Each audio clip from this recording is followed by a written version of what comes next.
Praise the Lord. First King chapter 19, are you there?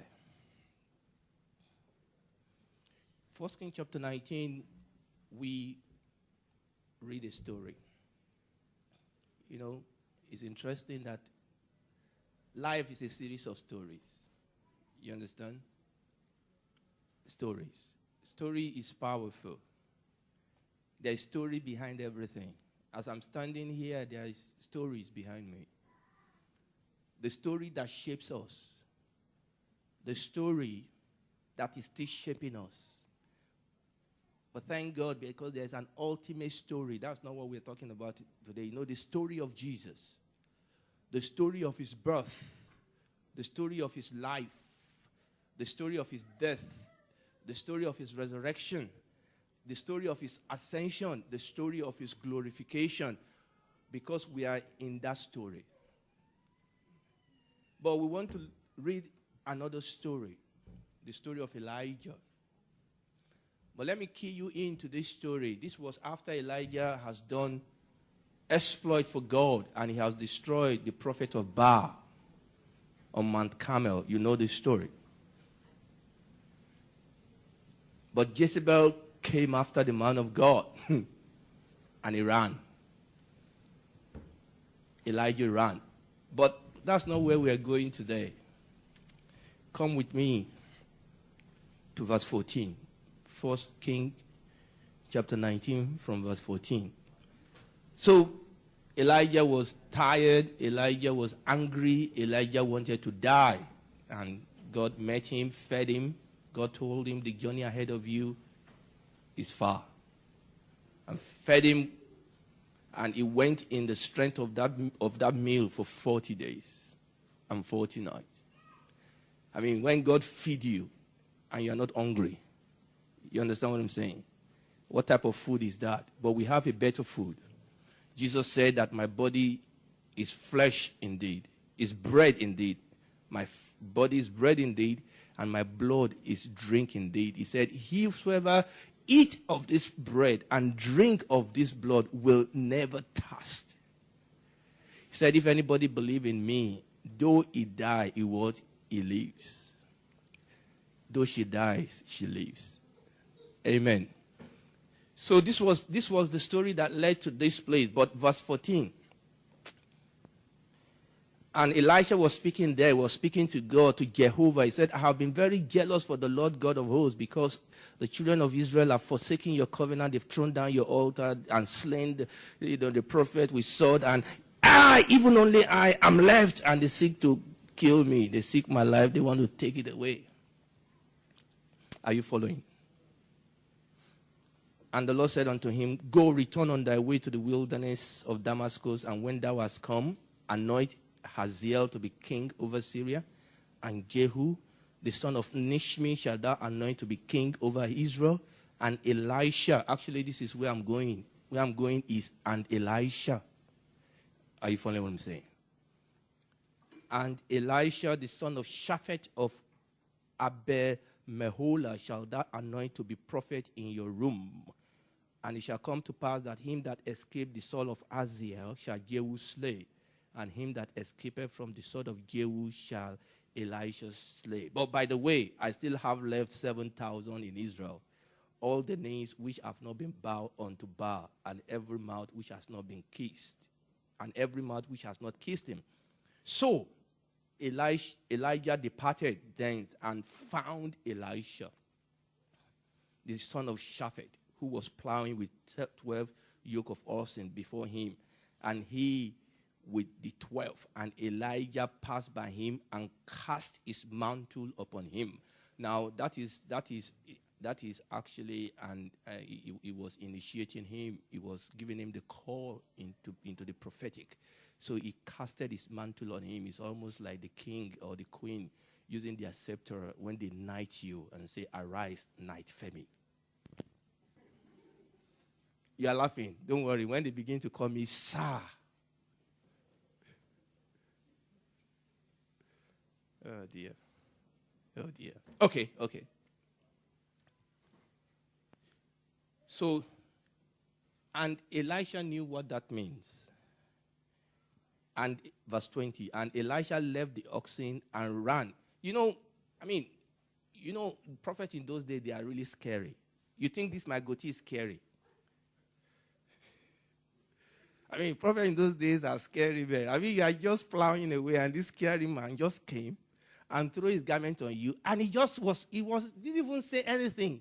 He just was going. And Elijah ran after him because he knew what the man was trying to do. So Elisha ran after him. If you throw your jacket on somebody, at least you will try and wait for what they have to say. Prophets in those days, they are very weird. Weird people. Somebody said, well, oh dear, let's go. Verse 20. We could talk about what Elisha was doing on the field. That's not our focus. This man was busy plowing.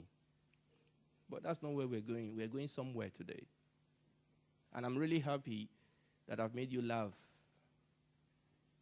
Because when I minister, I can't help it. But I have a feeling that after this introduction, you probably may not be laughing too much. It's not because of anything. It's just because of the gravity of what I believe God has placed in my heart today. But let's see. Somebody said, you can't do it. We'll laugh anyway. Okay, we'll see. Verse 20, and Elisha left the oxen and ran after Elijah and said, let me, I pray you, kiss my father and my mother, and then I will follow you. So Elisha knew what this was all about. It's a call to the prophetic. It's a call for him to leave what? To leave everything. It's a call for him to come with Elijah. Elisha understood that, but Elisha had a request. He said, look, I need to go back. I need to go and do this. I need to kiss my father, my mother, and then I will follow you. And Elisha turned unto him and said, go back again, for what have I done to thee? That verse I was trying to find out what, when he said, go back again, what have I done to you? I was trying to look at different translation.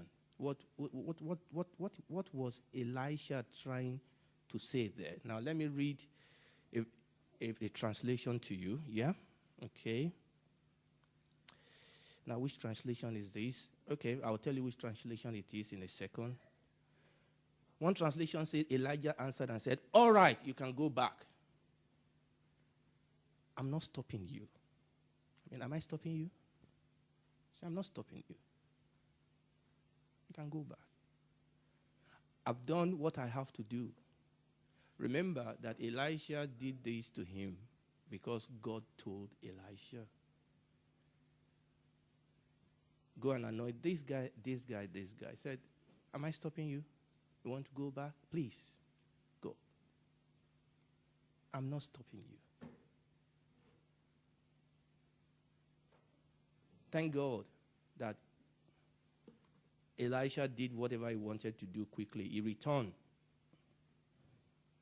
But you notice that actually when Elisha returned, he didn't actually return to do what he said he wanted to do.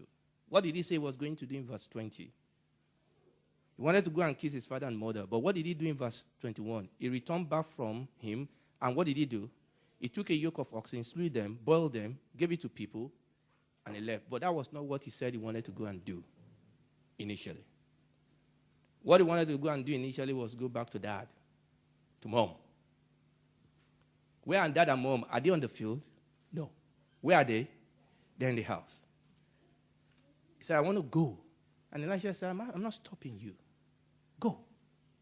But he didn't actually go back home. He was on the field. He was plowing with the oxen. My guess is that when Elijah saw that he didn't go back home, but rather he actually go back to the oxen and he was dismantling them. My guess is that Elijah waited for him. It's my guess. That's not in the Bible. And the Bible says he killed everything. He gave it to people, and he went after Elijah. I'll tell you what, the sermon that I feel the Lord has agitated to my heart this morning is a sermon I would rather not preach. But it's a sermon I have to preach because a necessity is laid on me. Actually, it's not a sermon. It's a private conversation with God. It's a private conversation I was having with God. So what you are doing this morning is simply eavesdropping. You are simply hearing a conversation that God has been having with me, that I've been having with God. And the reason why I've brought it to you, remember what I said, it's a sermon I would rather not preach. But it's a sermon I have to preach because I feel that is what God wants me to do this morning. It's a sermon that is rated. You know, when you go to the film to watch a film, it's rated. So there are some films that are for everybody, PG. Everybody can watch this. But there are some films that not everybody can watch it. So I believe that this sermon is really for those people that really cares about what really counts. Are you following what I'm saying? It's rated. This sermon comes with a warning.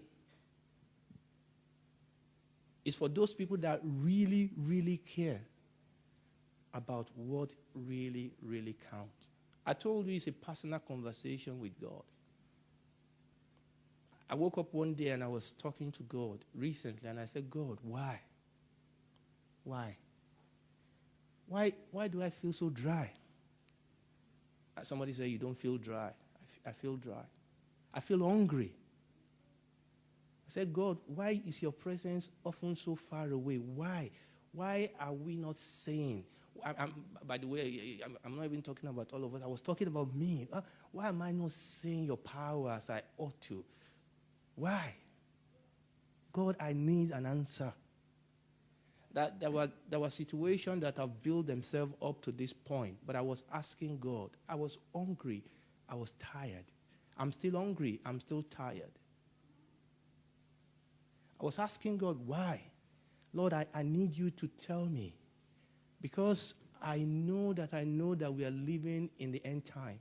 Why is it that even though we all say that Jesus Christ is coming, why is my life not really, really on fire? And I was asking God this question, and I felt the Lord answer me. And I felt the Lord answer me and said, you want to know why? I said, yes, Lord, I want to know why. Because I want to move on. I want to move on to the next level. And the Lord shocked me. He said, you want to know why? I said, yes. He said, it's because you're undisciplined. I said, who?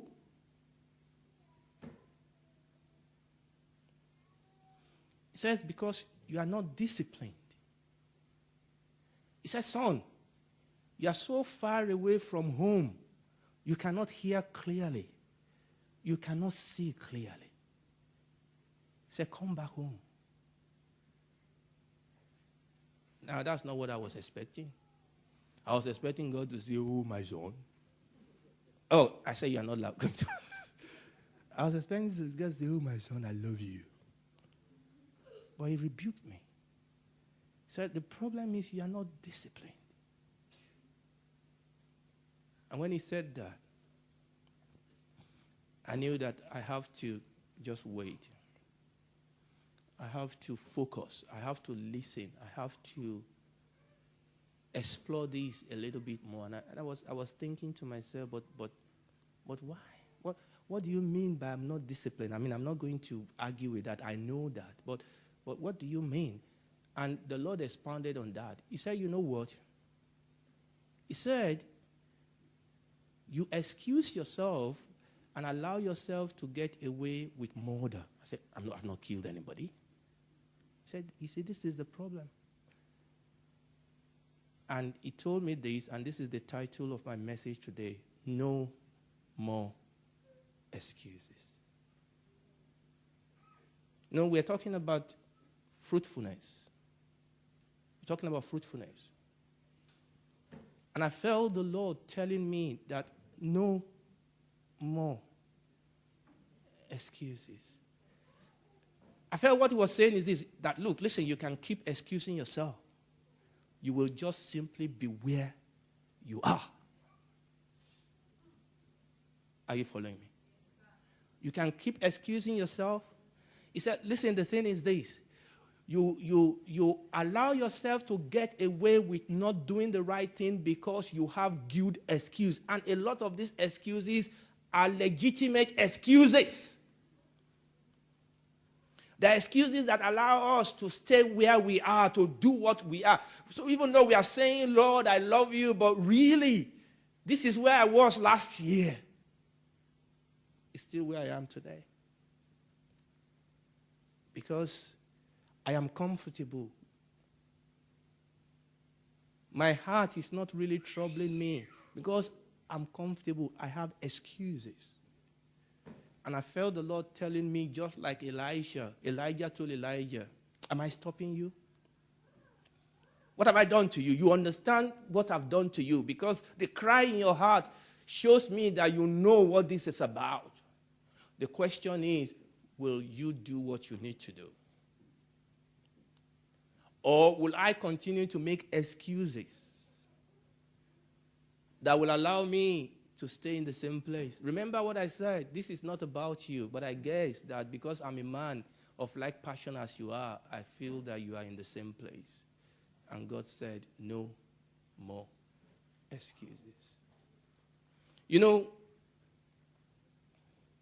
we'll all have excuses that allow us to get away with mediocrity, excuses that allow us to stay away from God, having fellowship with Him, stay away from the church. We all have excuses that allow us to justify and rationalize our action and therefore hinder the Holy Spirit from doing what He wants to do in our life. Excuses kind of like, but I'm just only a kid. But everybody's doing it. But nobody's perfect. You understand the excuse? But the Lord knows I'm tired. The Lord knows that I've tried. I mean, look around. I'm one of the best around, you know. I'm better than her, or she's better than him. Excuses.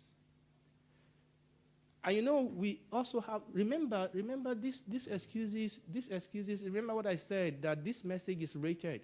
It's rated that for people that want to press in. It's rated for people that really want what really counts. This is a sermon for the next level. All right? You may want to call it an advanced, but really it's not an advanced level. Really, this is normal Christianity. Are you following what I'm saying? Excuses like you don't understand what I've been through. I understand that's excuse. You don't understand what I've been through. You don't understand what I've been through. We can give a lot of excuses. I know I'm not the best, but I'm not the worst. I still have time. It's not my fault. Why must I be the one to apologize? I'm the victim here. Excuses. I mean, he's the wife, or he's the husband, she's the wife, or he's the husband. He or she should do this first. Excuses. You know, it's so important sometimes that when the pastors, by the Holy Spirit, minister to us, we all have all our excuses.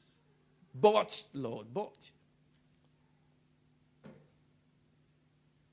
This is what the Lord was telling me. You have excuse. But, Lord, you know I have to provide for my house. Lord, you know I would have loved to do that. But, Lord. Elijah told Elisha, am I stopping you? I'm not stopping you. You know what I've done to you. You know, the Lord Jesus, we are not going to go there, in the book of Luke chapter 9, said the same thing. Almost the same thing that happened when people came and said, Lord, I will go with you. And said, but Lord, let me go back. And Jesus said, listen, leave the dead to bury the dead. You follow me. Excuses. It's not that God is against Elisha. It's not that Elijah is against Elisha going back home. But you see, that is just an excuse. It's just an excuse. An excuse that makes me comfortable. No, Jesus doesn't mind those disciples going back, but it's just an excuse. Is somebody listening to me? I mean, Elisha followed Elijah. His parent and his father didn't die. You know? Excuse. What about Adam and Eve? Adam ate the fruit. God came. Adam, have you ate fruit? Lord, is the woman. Excuse. The woman, Lord, is the serpent. Now, who is the serpent going to point to? You understand what I'm saying? Excuses.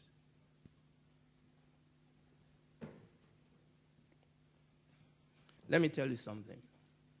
Remember, I was thinking about it. I said, but God, I don't want to go and preach this. This is for me. This is what you are dealing with me. But I feel that the Lord said, just go and share this. Let me tell you something. Wherever you are with God, my level of intimacy and closeness and my experience with God is really where I really chose to be. Are you following what I'm saying? I can say, but God, I love you. I can sing it. I can rap it. Oh, Lord, I love you and I want you. No. Fair enough. I can even bring dances. But listen, my experience with God is really, really where I chose to be. It's not because of my husband. It's not because of my wife. It's not because of the children. Listen to me. By the time you bring your excuse to God and say, God, the reason I couldn't work with you is because I have 3 children, you will have somebody turn around that have 19 children and work with God.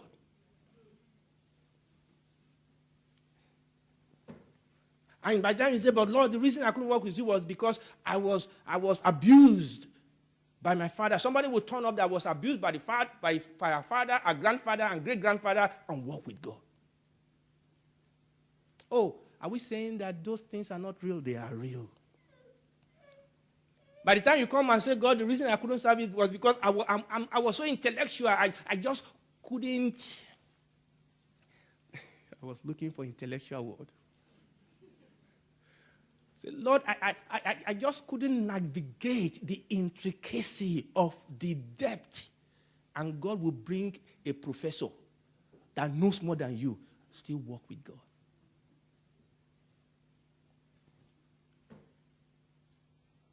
Are you following what I'm saying? Oftentimes, look, we are not saying, listen, we are not saying that we should say the excuses are not there. No. We are not saying ignore the excuses. We are saying that use the excuse as a stepping stone to the next level, not as a crush to remain on the same level. Is somebody listening to me? These people, they had their excuses, but they didn't use it as an excuse to justify their mediocrity. Actually, they stood on the shoulder of their excuse to say, because of this, and I'm going to show you time permitting. And they will actually say, because of this excuse, I'm going on with God. But most of us say, because of this excuse, I can't move on. Is somebody listening to me? So I will repeat that again. That where I am with God, when I read the scripture, I found out that there are cycles of intimacy. By the way, this was something I learned recently. Not too recent, a couple of weeks ago.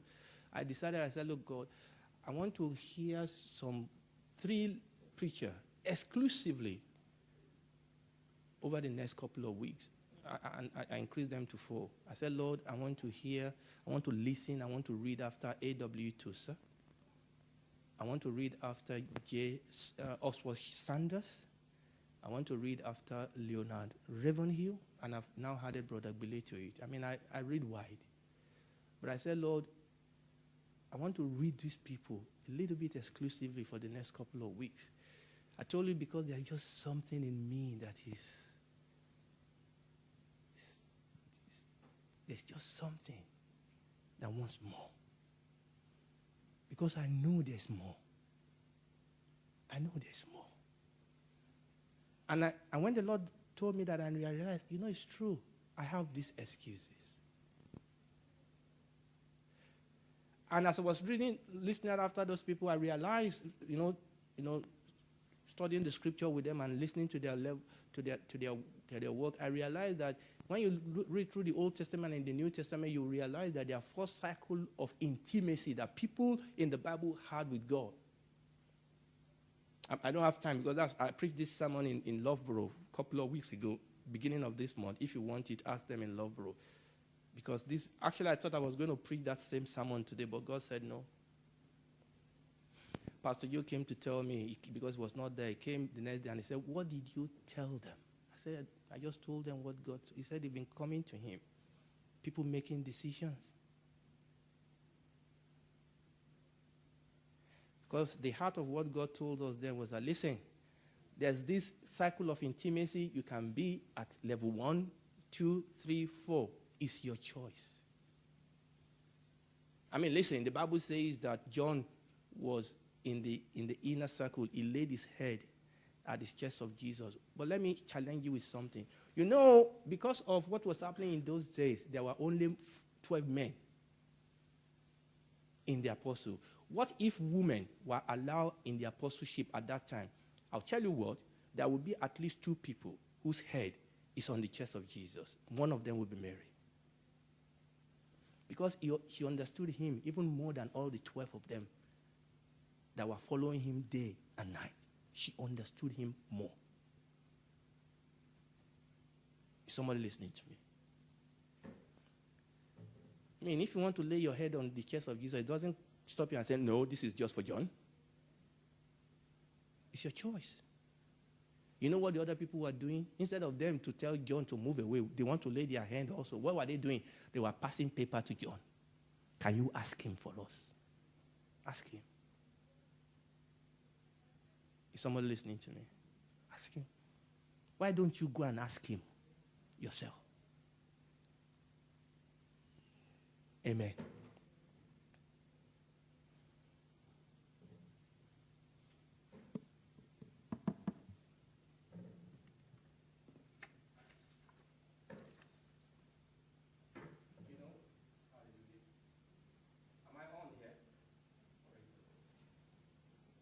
I told you to leave this on for me. Thank you.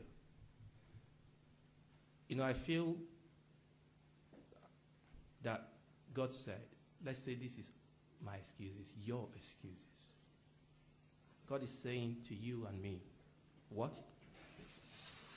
Just rip it off. All these excuses that you have, all these excuses, and it's quite interesting that a lot of these excuses, most of us don't even know we have it. They are so ingrained and they are so part of us. This is who I am. This is how it has been in my family. Just rip it off. Rip it off. The excuses. Are you listening to me? It's your choice. It's my choice. I can decide to keep on the same excuse. Or I can decide to say, look, God, I want to be who you've called me to be. I want to go where you want me to go. But there's a problem. I was tearing those excuses so easily. But this is difficult. Sometimes the more the excuses are or the more ingrained they are, it's difficult. And then you can tell me and say, but this is difficult. It's actually difficult to tear the excuses. And my answer to that is, thank you for saying that, because that is the point. That is the point. Tearing off the excuses can be difficult. But do you know what? God has not asked you to do this in your own strength. He's not asked me to do this in my own strength. We've not been called to walk in our own strength. God said, and I will show you very soon, I will help you. Is somebody listening to me? All he wants from me and from you is to say yes. I was going to talk to you about Moses. Moses was giving one excuses after another excuses. But do you see what God was doing to him? For each excuse, God will show him his strength. Paul said, who is sufficient for all these things? He said, our sufficiency is of God. We always quote that Philippians chapter 4, I can do all things. But how? Through him who strengthens me. I was asking myself, but how? How did Daniel, how did everybody use Goliath as an excuse? But Daniel used him as an opportunity. Is somebody listening to me? Everybody used the size of Goliath as an excuse, but Daniel actually used his size as a reason to say, who is this uncircumcised Philistine that it should come against the army of the Lord? He said, the Lord will give you into my hand. You are so big, I cannot miss you. But by the way, you are not even big, because you are only big if I am looking at you with my own eye. But when I look at you from the eye of God, you are too small. You are too small.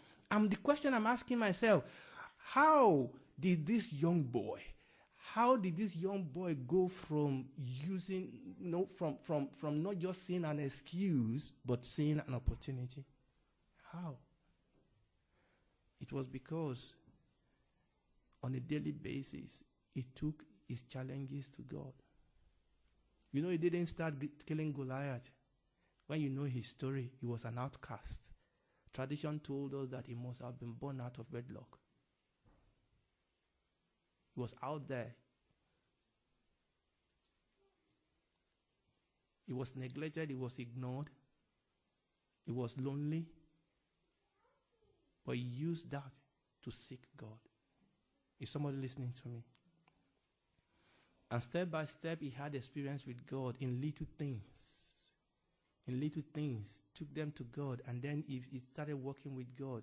He said, as the deer panted after water, so my soul longeth after you. He said, Lord, I want to see your glory like I saw it in the tabernacle. That was the heart of a man that wants to see God, and God started working with this young man. God started working in his heart. And he turned his excuses into what? Opportunities. Yes, it is hard. But listen, God has called us to walk in the supernatural. All he wants from me is to say, God, I want to move on. I want to move on with you.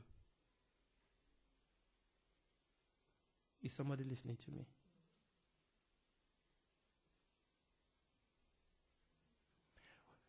When you read through the scripture, we saw what Elisha did there.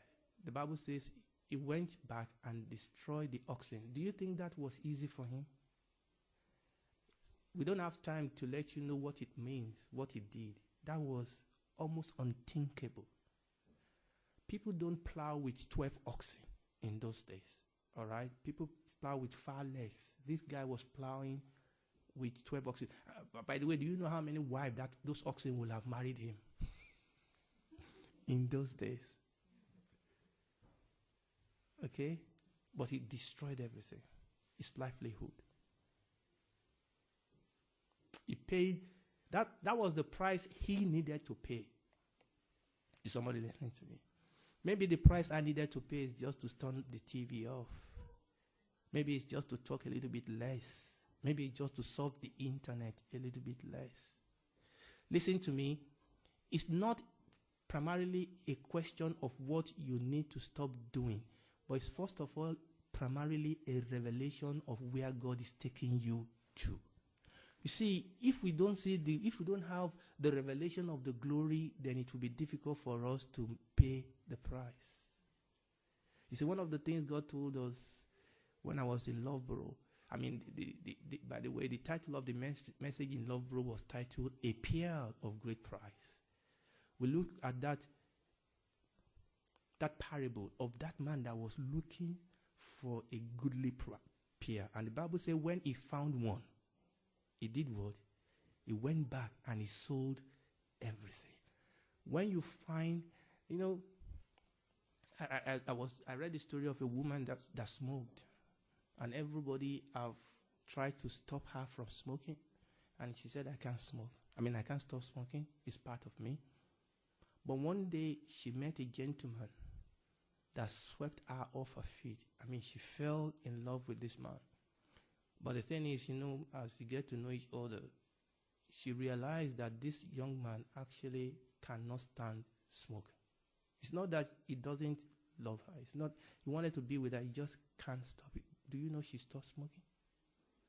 Why did she stop smoking? There's a better glory. Oftentimes we want people to stop doing the wrong thing by telling them what is wrong. Show people what is right, and they will see the reason why they need to stop what is wrong. Is somebody listening to me? And as you know, Pastor has told us here many times, and T.D. Jakes himself has written this in books, that he used to smoke as a minister when he first started ministry. And that his dad called him. He didn't say stop smoking. He just reminded him what he stood to lose. Is somebody listening to me? You remember the story, don't you? There was another story of this man and this woman had been married for so long, and the man requested for divorce. He was going to leave. He wanted to go on and marry a younger woman. And the woman was so heartbroken.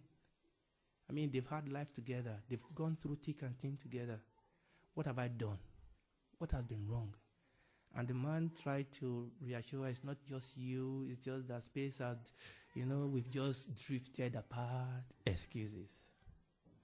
We've just drifted apart and all that and all that. So this woman prayed, and God gave her wisdom. So she came to her husband and he said, you know what? He said, what? He said, you can go. He said, what? He said, yes, you can go. But there's one thing I want you to do for me. Just one thing. He said, what? The man was happy that she was going to allow him to go. He said, there's just one thing I want you to do for me. He said, what?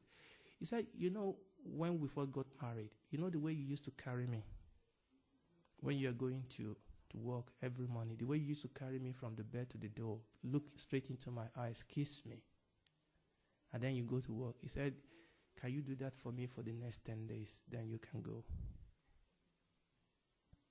He did that for 10 days and he never left. You know the reason why? Because they've drifted apart. He doesn't do that again. He doesn't look into her face. For each day he was looking into her face, suddenly he saw the reason why he needed to stay. He didn't leave. Is somebody listening to me? Somebody told me this story that for people that work in the bank, that when they try to train them to know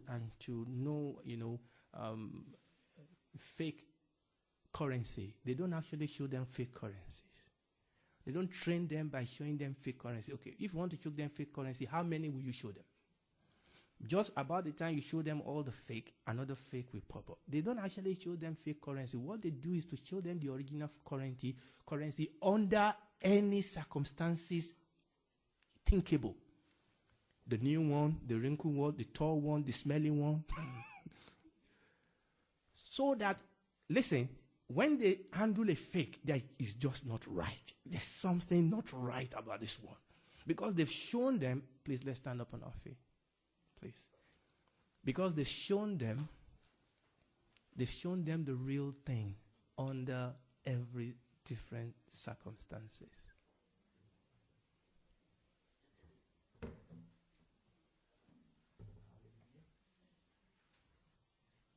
Hallelujah.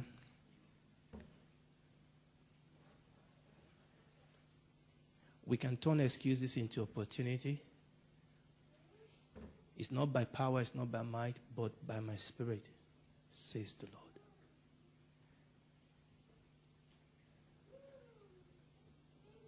The Bible tells us that God, who started a good thing in us, He will finish it.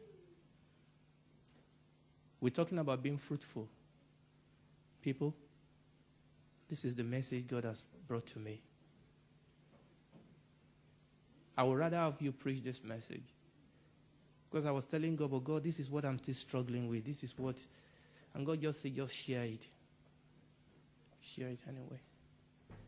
I believe God is telling us to come back home. You are just like that prodigal son. Just come back home. You are too far away. Too many excuses. Too many excuses that is allowing us to not go closer to the Father. Some people, their excuse is even that God is angry. God is not angry. Yes, just like that prodigal son, you may have done something wrong, but the Father just wants you to confess it. Come back home. Let us pray.